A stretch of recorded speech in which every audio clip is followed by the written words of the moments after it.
this video, I'm going to be explaining whether you can have more than one ISA. Now, as ever, if you find it useful, hit that like button, but also subscribe to the channel. The short answer to the question is that you've always been able to have more than one ISA, but there have been tweaks to rules that are going to make it a little bit different going forward. Now, just to explain what I mean, you've always been able to have more than one ISA.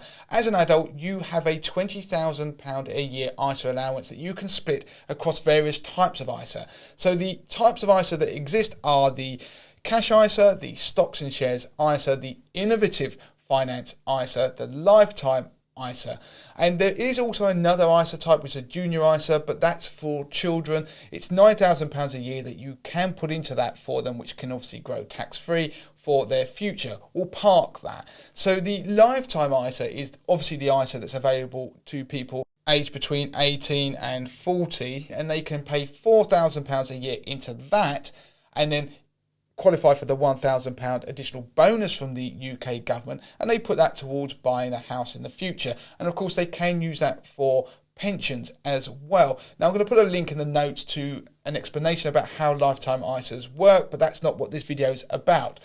So in the past, you've always been able to have more than one type of ISA. So you could have cash ISAs, you could have lifetime ISAs, you could have a stocks and shares ISA, and you could have innovative finance ISAs.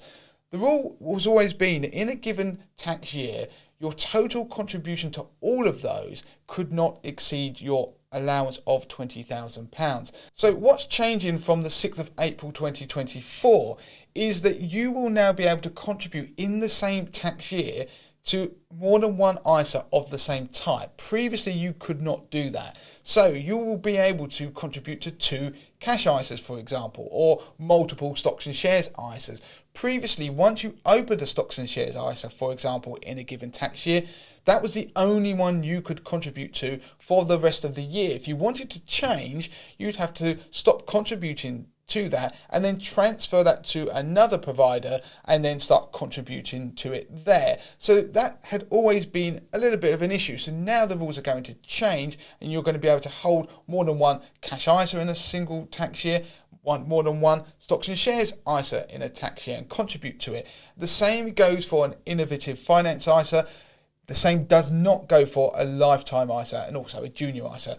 So you will still only be able to contribute to one lifetime ISA. So historically, you've always been able to have more than one ISA anyway. So you could, for example, in different tax years, open up a stocks and shares ISA with a different provider. So you could have had a stocks and shares ISA that you contributed to for one tax year, maybe with Hargreaves Lansdown. The next year, you took one out with Interactive Investor, for example. That was always allowed, and you could move that money around to different providers and transfer them in, and it wouldn't impact your current ISA allowance. So you've always been able to have more than one ISA, but now you can contribute to more than one of the same type in any given tax year. So now it's more important than ever to compare cash ISA rates, for example, to shop around, because you can contribute to more than one in a given tax year.